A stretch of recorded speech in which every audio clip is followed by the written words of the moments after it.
कामाच्या बंद खोलीत बाळा वाट तुझी पाहतो. भिजून ओली चिंब होते सागऱ्याची बाई, भिजून ओली चिंब होते सागऱ्याची बाई. तुझ्या आठवणीनं मन सारखं भरून येईल, तुझ्या आठवणीनं मन सारखं भरून येईल. कधी कधी पोस्टमन तुझी मनी ऑर्डर घेऊन येईल, कधी कधी पोस्टमन तुझी मनी ऑर्डर घेऊन येईल. पैसे नकोत बाळा एवढेच तुझे मला, पैसे नकोत बाळा एवढेच तुझे मला. तू स्वतः येऊन जा बाळा, मला आपल्या घरी येऊन जा. तुझी आई होती त्यावेळेस मला तिची चांगली साथ होती, तुझी आई होती त्यावेळेस मला तिची चांगली साथ होती. तू भेटायला येशील म्हणून लई दिवस जिद्दी होती, तू भेटायला येशील म्हणून लई दिवस जिद्दी होती.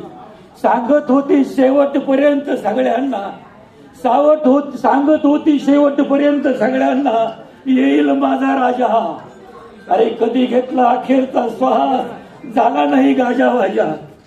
माझ्या हृदयात तुझा फोटो पाहून जा बाळा, मला आपल्या घरी घेऊन जा. दुष्काळाच्या साली बाळा जन्म तुझा झाला, दुष्काळाच्या साली बाळा जन्म तुझा झाला. तुझ्या दुधासाठी आम्ही चहा सोडून दिला.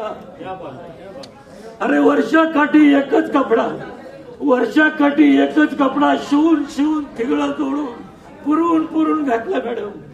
सालं घातली आम्ही दोघांनी, पण तुला चांगल्या शाळेत घातला.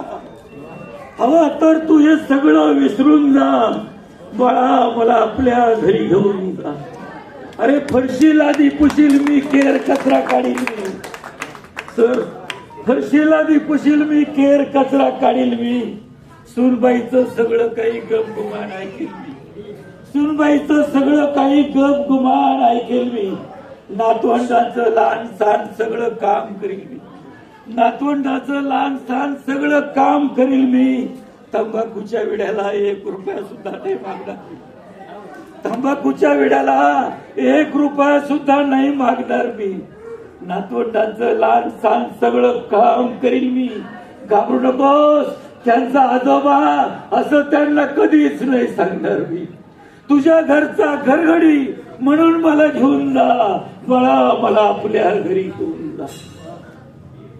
थकले रे डोळे आता प्राण कंठी आला, थकले रे डोळे आता प्राण कंठी आला. आणि तुझ्या वाचून मला हा जीव नकोसा झाला.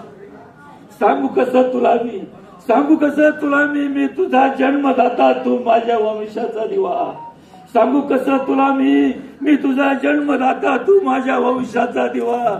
किती रे यातना भोगू थकलेल्या वृद्ध जीवा, किती रे यातना भोगू या थकलेल्या वृद्ध जीवा. सर शेवटचं कडवं, झाडाखालच्या त्या थडग्याजवळ, झाडाखालच्या त्या थडग्याजवळ एकदा बाबा म्हणून जा. आणि जमलं तर तुला व्रताश्रम पाडून जा, व्रताश्रम पाडून जा, व्रताश्रम पाडून जा बाळा, मला आपल्या घरी घेऊन जा. रामकृष्ण. काय बोलायचं मित्रांनो, शब्दच नाही राहिले. त्या आजोबाची कविता नाही, त्याच्या मनातल्या भावना आहे. त्या आजोबाचा मुलगा जर कुठं जिवंत असेल आणि हा व्हिडिओ पाहत असेल, त्याला विनंती आहे दादा घेऊन जा आपल्या वडिलाला. आयुष्य घातलं असेल त्यानं तुझ्यासाठी, आणि आता काय त्याच्या आयुष्याचे 2-3 वर्ष राहिले, राहायचे 2-3 वर्षासाठी कायला त्याला एवढं म्हणजे मनानं त्याला तडपवतो नाही का. पाय आपण आता काय काय बोलू याच्यावर. काल एका मित्रानं ग्रुपमध्ये हा व्हिडिओ टाकला, तेव्हापासून लय मन असं काय करायचं याच्यावर. आता पाय दादा जमत असेल तर घेऊन जा आपल्या वडिलाला, आणि सांभाळ. 1-2 वर्ष राहिले असेल आजोबाच्या आयुष्याचे.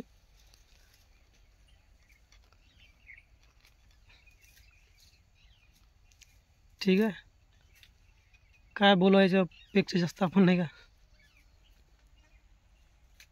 असं म्हणजे कुठल्याही वडिला, कोणत्याही वडिलासोबत असं व्हायला नाही पाहिजे. खूपच म्हणजे खूप भयानक दुर्दैवाची गोष्ट आहे नाही का. कशामुळे होत असेल काय माहीत. काही जास्त बोलू शकत नाही आपण याच्यावर.